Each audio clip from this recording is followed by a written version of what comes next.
Hello, and welcome to this week's episode of Politics in the Pulpit, a lectionary-based preaching resource designed to ask the provocative question of whether, and if so how, politics should appear in our preaching this week.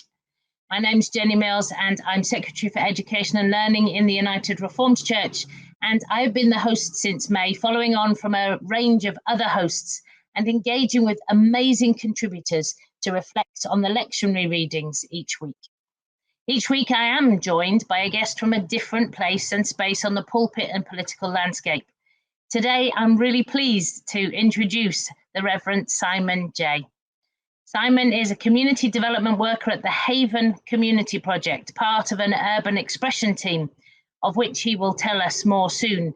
He is both runner and urban walker, pioneer Baptist minister, dad and foster dad, and generally all-round busy chap. So it is with great delight that I introduce the Revd Simon Jay. Hi, Simon. Hi, thanks very much for that. Do you know, every time you say that, I want to meet the guy. He sounds pretty cool. Well, we've set the bar high. So thank you for joining us today. Politics in the pulpit, what does that mean to you? And can you kind of tell us a little bit about yourself and how you might perceive yourself to be a pulpit politician? Yeah. So what I'm going to start off by doing is I'm going to start by repositioning the pulpit, because I think that would be fun. Now, the reason why I want to do that is because the context in which I find myself in as a pioneer minister is out on the streets, if you like, in the highways and byways and lay-bys at the community centre and stuff like that. And I absolutely love it. And there was this guy, Stuart wrote a book called Gathering Around Jesus, and I read it and I thought, actually, this is a really interesting concept. But what he basically was, he talked about, or should I say, I've reinterpreted it as this thing called like pop-up space, or another word could be spontaneous Jesus space. So rather than having this idea that the pulpit is a physical thing that's in the middle of a church building that a preacher stands up and speaks from, I want to just replace it and see this pulpit as this pop-up space, this spontaneous Jesus space that can happen outside the shop fronts, in the community centre, in people's gardens, on the streets and stuff like that. So that's like the context in which I want to explore some of these really, really interesting verses. I think the other thing to say is that the majority of people that I talk to, minister to, journey with, would not call themselves regular churchgoers. Yeah. They would all call themselves, I think they would all call themselves people who have some form of faith, some form of spirituality. But in terms of going inside to a church building and sitting down, it's something that they don't practice very often, and probably wouldn't in the near future unless something radical happened practice. So again, final thing to say, I think, which is important, is I'm from Birmingham, as you said, part of an urban expression team, but my community is beautifully and wonderfully diverse. We have the whole world has come to live in my community from all over. We have people from the Caribbean islands, people from Africa, people from Asia, people from, from Europe. And it is just a wonderful, wonderful bringing together, I think, of this picture in Revelation 7. So that is where I find. That's your context. Okay. So from that context that is so diverse, and one in which you engage with so many different people in different ways, what are the key justice issues or political events or issues that occur, that you are aware of, that kind of exercise your mind particularly? Yeah. So without a shadow of a doubt, hands over foot, the biggest issue we're facing in our neighbourhood is food poverty. Yeah. And there's so much to dig into that, which we won't have time. But you have, in terms of this justice issue, we'll reflect on it a bit later. You have these mountains and mountains of food that is to go into waste. Yeah. Whilst we run we run lots of food projects. One of the projects we run is a food pantry. It's not a food bank. People come, No. they pay £4 and they get to choose. So our strapline is supporting people out of poverty with dignity. Yeah. And before Christmas, I mean, we saw the food poverty issue really come alive during COVID. So we started during COVID our food pantry. Before Christmas, it started new. We were getting about maybe 20 people come once a week in a 2-hour period. Yeah. We hit back in January, and we're getting an average of 60 people each week. And my stress, the thing that actually keeps me up at night, is how do we get enough food into the centre for Yeah. Friday in order to meet the needs of the people that are coming in and saying we're hungry. Yeah. Wow. Thank you very much, and I'm sure we'll be coming back to that as an issue, and it's something that is so stark and such a reminder, and something that more and more church communities are finding themselves needing to respond to. Every week, my JPIC colleagues send me a little roundup of what's going on in the world, just so that we can ground everything we do in the situation, your situation you're from, but equally the world situation. And as we know, we are dealing with some incredibly hot temperatures. It's set to reach over 40 degrees. I think many places in the UK at the moment are high 30s, which is quite unbelievable. And this brings a concern about a risk to life and the consequences. And we think of those fatalities that have occurred just over the weekend of particularly young men who've jumped into rivers and things. And we kind of weirdly try and understand the minds of those who are still climate change deniers as we see the change in our world around us.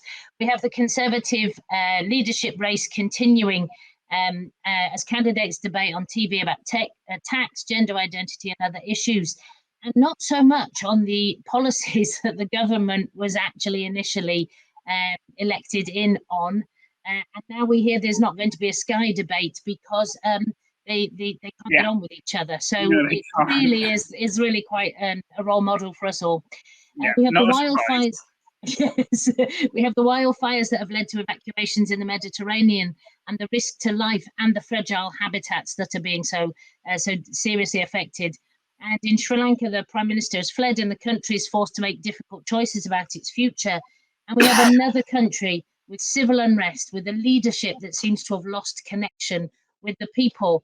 And this throws up all sorts of challenges.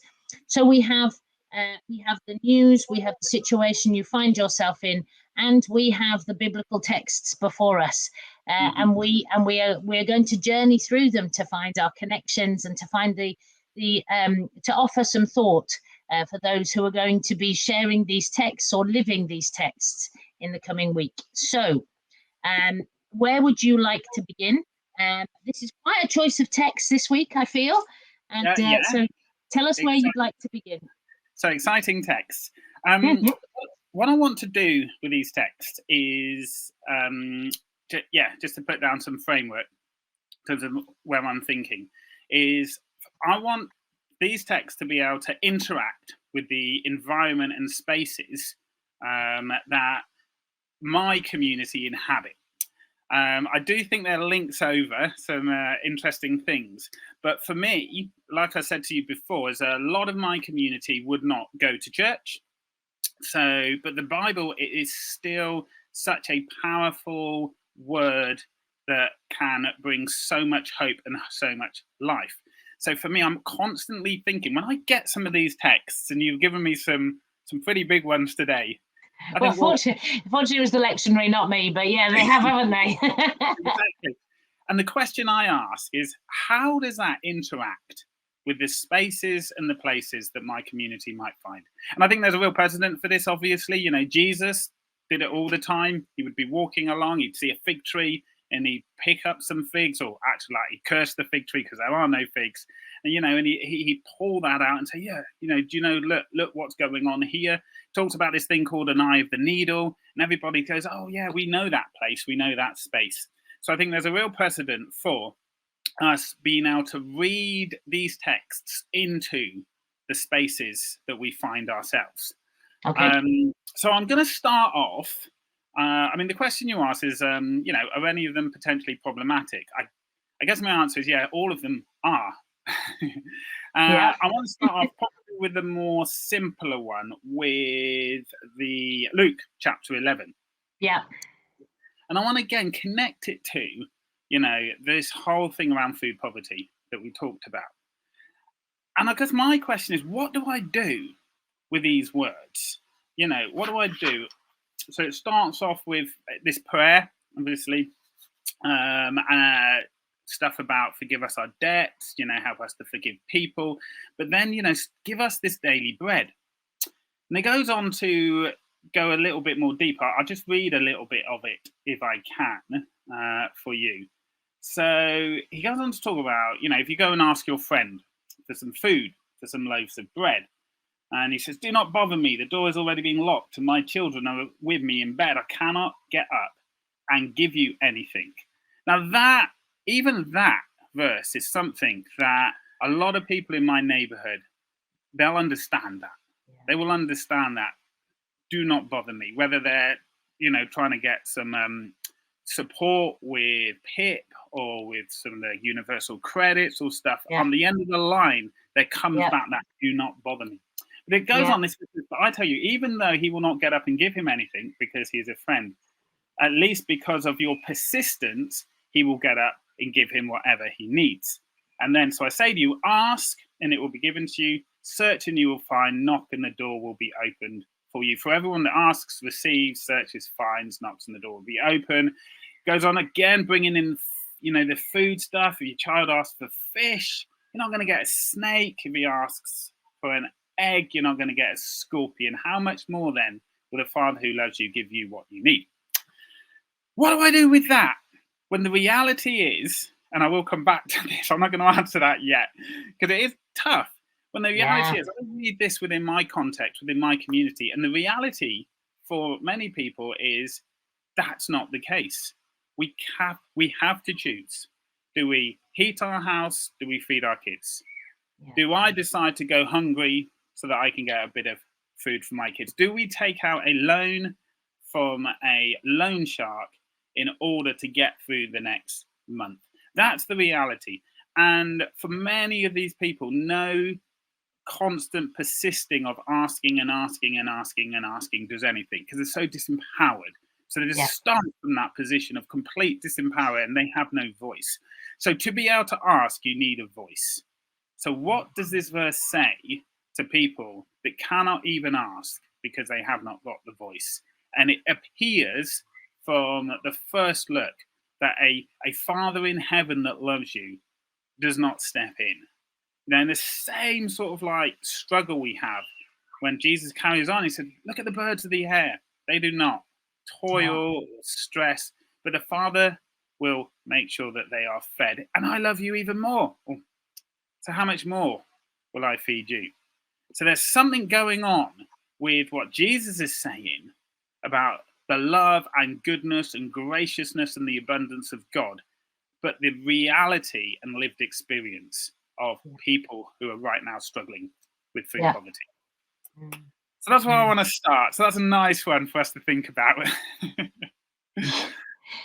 That idea of sometimes in our comfortable settings, we go, well, you ask and you shall receive. We quote these things, but I think for me, so much of prayer is about understanding our privilege. So if we say, well, God answered my prayer, well, okay. So if the child in the hungry child or the thirsty child in the desert is praying, Lord, give me water, and not getting anything, where we often have a simplistic, privileged way of looking at prayers, and I think so much of it is about prayer changing us, rather than changing God's mind.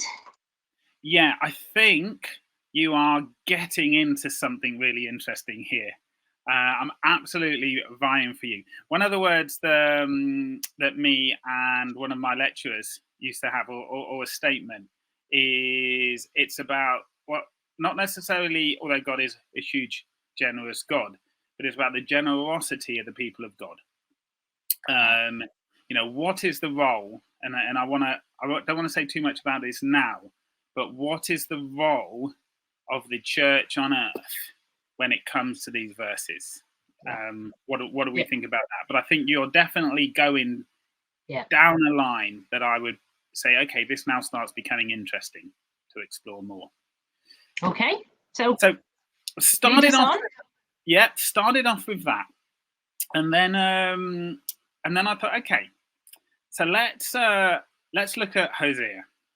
I thought, Hosea, what a wonderful verse to be able to share with my community. Exactly. Yeah. And I read it. Right. I wrote some little words down. Let me see if I can find what I wrote down on Hosea or underlined it. So here we have, right, Hosea. Harsh. He looks at these people and he says, I will punish the house of Jehu for the blood of Jezreel. I will put an end to the kingdom of the house of Israel. He's not messing here at all. You are not my people. I am not your God. So here we have a God who is angry. Let's not mess about here. He is absolutely so angry. He just wants to wipe this whole people out of his family. You are not my people anymore. I thought, okay, what do I do with that? But I think this potentially could become a really exciting story to start telling in my community, because another prophet very close to Hosea is Israel was on that journey into captivity. Another prophet called Isaiah stands up, and again he starts speaking similar things. But he gives us a real clue. Not a real clue. He gives us a massive statement. This isn't even a clue. This is it. He says, but what is it that God is angry about?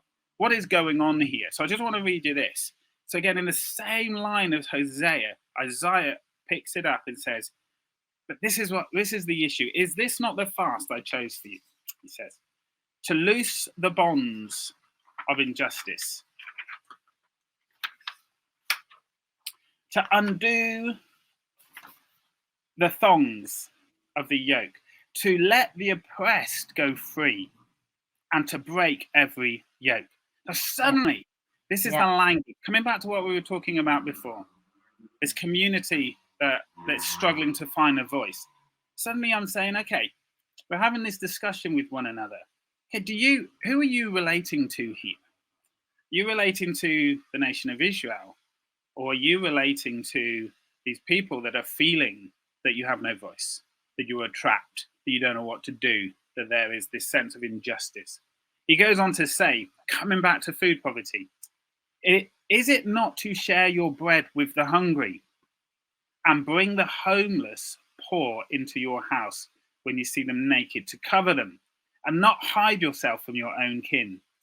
Then your light shall break forth like the dawn, and your healing shall spring up quickly. Your vindicator shall go before you. The glory of the Lord shall be your rear guard. They shall call, and the Lord will answer. You shall cry for help, and he will say, here I am. And suddenly, you've tied the fate of people in my community with the systems and structures and people that are empowered to do something about this stuff. Yeah. But more so, I think what would be a really interesting conversation to have. So, I've read this, but I might actually bring this out in my community now with some of the good Old Testament prophets. What would be a really interesting conversation to have is to explore, so how do you feel that there's a God out there that is so angry about the position and the injustice that is being done to you, that he would wipe off a face of a nation because his anger is so much, and they are not stepping up and doing what he has commanded them to do, which is to make sure that you guys are fed, you guys are taken care of, you guys see justice. So I think that's for me, that was really interesting. Yeah. How do you on first reading, if people say, I've started to read my Bible and I've found Hosea 1 and oh my goodness, it's really difficult, and how do you enable people to encounter the difficult, because that is difficult, as you say, you've managed to look through this and to find that God of love who is quite frustrated with humanity. But when we first encountered kind of difficult texts, do we shy away from them? Because that's what often happens, isn't it? It's got the word whoredom in it. Okay, so we won't be using that while the children are with us or while it's intergenerational or whatever. And I think how do you encounter those texts? And if I was the people take Hosea, they take it as a God who never gives up, but equally some sort of abusive marriage. So if I was a real feminist, how do we enable people to take those texts?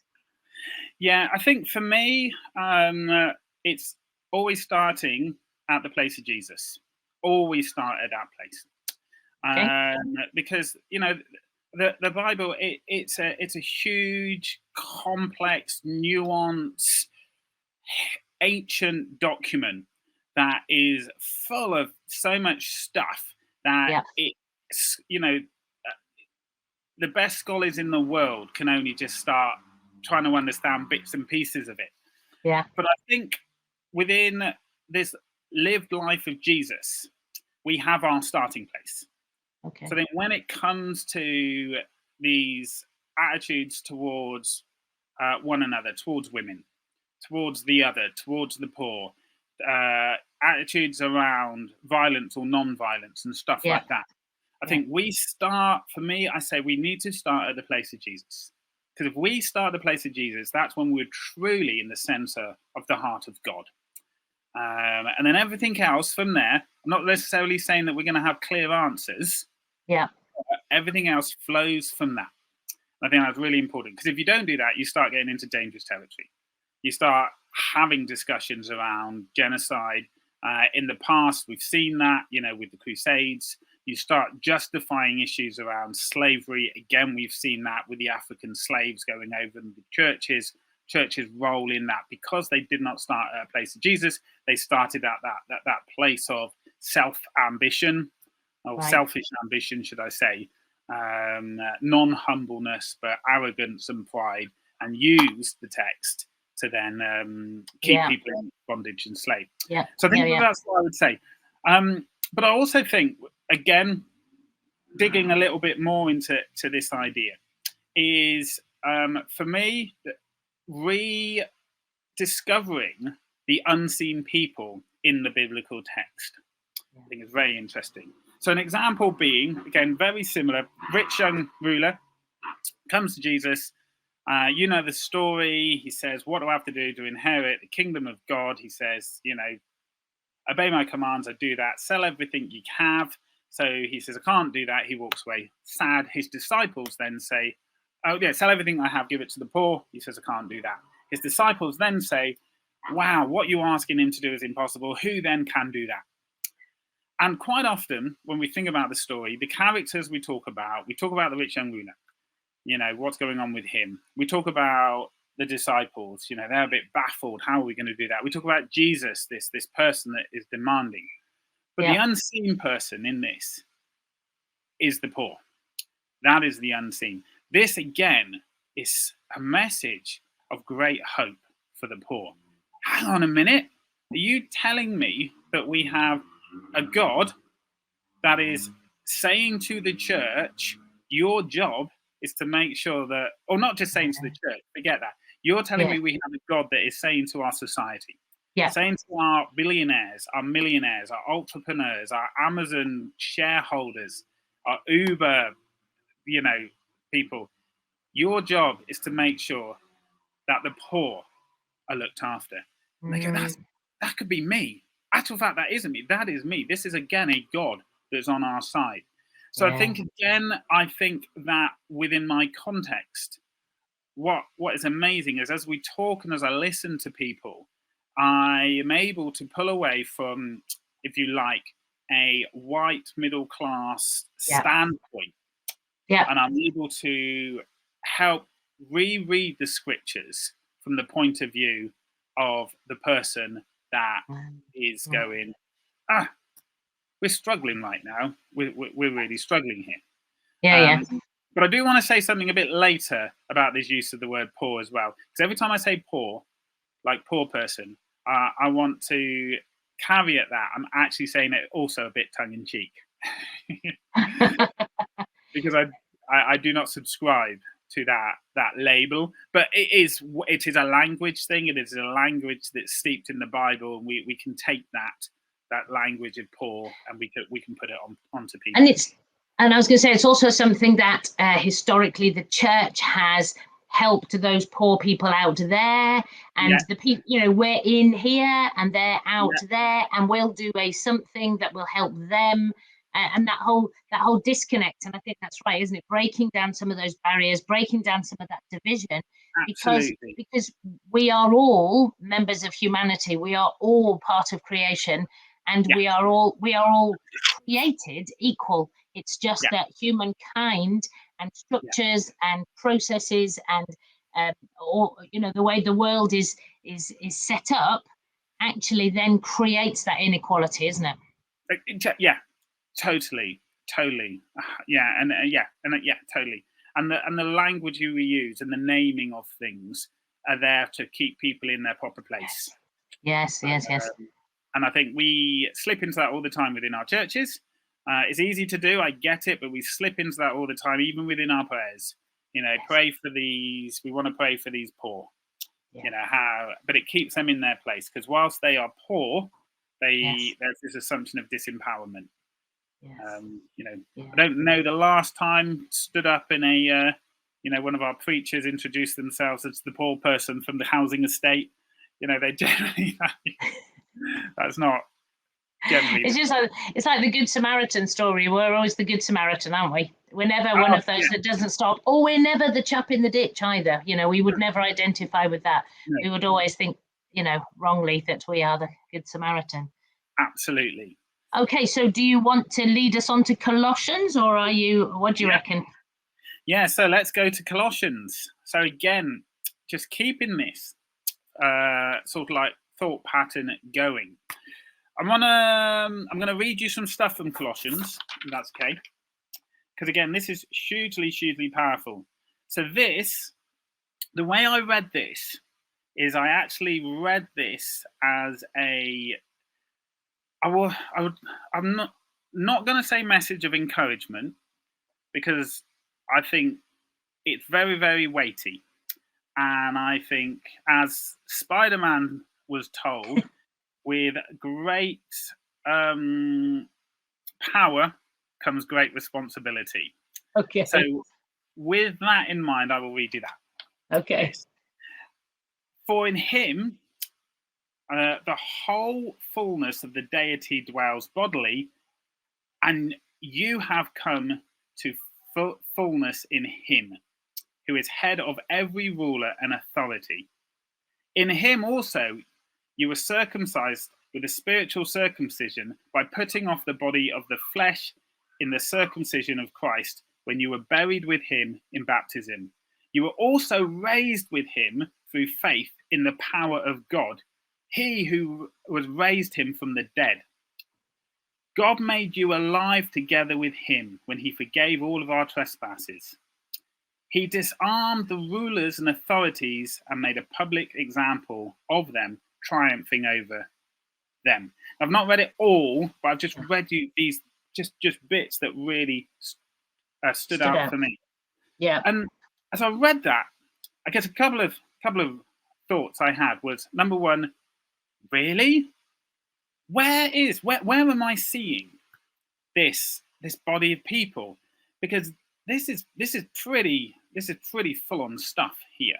There's no messing here. There's the equating that same power that raised Jesus from the dead, that same salvation that is sort of like bringing back the fullness and reign of God. Not only that, but it's also got authority over the principalities and powers, is triumphing over. That is being installed, bodily installed in his church. Yeah. Okay. Again, if I'm in my community, and I think talk about a conversation, and I think this would be really interesting to do. In actual fact, I think I'm going to do it. I sit down with my community at my community centre, and I ask the question, so when you see or look at the church, what do you see? Yeah. My suspicion is it's nothing like this. That is my suspicion. They're not seeing that. I mean, I have had these conversations, not as direct, but constantly, and I'm a Baptist minister. People talk to me all the time. One of the reasons that they don't go to church is because they do not think that it's got any agency for them. They do not think it speaks for them. They do not think it stands for them. They don't think it can do anything. And I think for me, this is the beginning of the story. The question I want to ask us, so what? What now? This is who we are, so what? Yeah. What are we going to do with it? Yeah. Because actually, it seems to suggest, and if we believe in the Bible, we believe that these words are true, it suggests that we have authority, that risen authority over the principalities and powers, over the things that are causing injustice, that are causing food poverty, keeping people on their knees. We have authority to bring about that. Is this not the fast that I require to you, but to make sure that justice comes in abundance and fullness on this earth? So I think for me, again, that's a verse that I probably wouldn't overly talk with my community about, but would be going into church and saying, so what? What are you going to do about it? So there's something about what do people see in the church, and kind of why is the church not being able to do those things? Because to a degree, many of us have got swept up in kind of the whole capitalist society. We've got swept up in power. We've got swept up in, well, I suppose many of us in our everyday lives. And I think sometimes the harder life becomes, the more entrenched and insular we become. And so we're so busy trying to function within that capitalist society that we lose sight of all the other people around us. And also in churches, I think we spend a lot of time focusing on buildings and legal requirements and safeguarding and stuff, which is all absolutely vital. But it's often easier to follow the processes than it is to have the difficult conversations or the engaging conversations. Yeah. Can you hear me? I can. Great. I can't hear you. Apparently, it's just said my browser has left communication. So your mic is turned off. Okay. So. And you still can't hear me. You still can't hear me. But would it be possible then for me just to quickly finish, unless you come back and I hear you with one final thought on the last verse? Great. I'm so glad you can hear me. I cannot hear you at all. You can type anything in the box though. So the last thing was the psalm. Now, what I want to say about this is, again, I want to rethink how we explore and do biblical stuff. What I love about this psalm is it is a psalm of redemption. And I think this is why this is such a great one to end with. A prayer of restoring God's favor. And I want to read it from the context of Black history, actually, because I think, again, within my context, whenever we explore the biblical narrative and we bring in the wealth and depth of Black people that have come before, people go, yeah, this is what we're talking about. Because too often, most of our theology is white Western theology. Yeah. And I want to take us back to 1906 William Seymour, who was the pastor of the Azusa Street Mission in Los Angeles. Okay. And they had this Black Holiness congregation, and after several meetings, people started speaking in tongues. Now, quite often, which is fine, we associate the speaking in tongues with being filled with the Spirit, which is not a problem at all. But William Seymour, he actually associated the speaking in tongues with social justice. Because within this congregation, when this new gospel music broke out, it created a new space. You know, I'm well into my spaces. In this space, you had white bishops sitting next to black workers. You had men sitting next to women. You had Asians sitting next to Mexicans. You had white professors sitting and worshipping and praying next to black laundry working women. And I think for me, and this is why I just put it into this psalm, I could say a lot more on that, but I'm not going to, because we're going to run out of time. But there's something here in this psalm that brings in this beautiful restoration of saying, God, come and restore us. And my argument, again, coming back to Revelation 7, and I saw every tribe and tongue and nation and language and people gathered in one space, worshipping God. And my argument is for us, church, that we want to be that tool that brings back true restoration. That we wipe away this concept I was going to talk to you about of poor and not poor. But actual fact, we are all in this together. Okay. You know, people of God, of all colours and tribes, of all languages, of all social standings, we are in this together. And I think that, for me, is a beautiful picture of restoration. And I think, for me, that embeds so much of our psalms when we say, God, come and restore your kingdom. It's restoring relationship, us to you and us to us. And I got to finish on that, and I can't hear you, so I'm really sorry. Thank you. Thank you so much. That was just amazing. Thank you, Simon. I'm so sorry you can't hear me, but I have sent a message to say this was absolutely awesome, and I'm really grateful for your time, for your insight, for your coming at the text in such a grounded way, absolutely challenging and really reassuring. So thank you very much for your wisdom and reflections, and thank you to everybody for joining us. Asking whether and how, or if how, we should preach politics in the pulpit. If you enjoyed this, please leave a review wherever you listen to your podcasts and share this with your friends.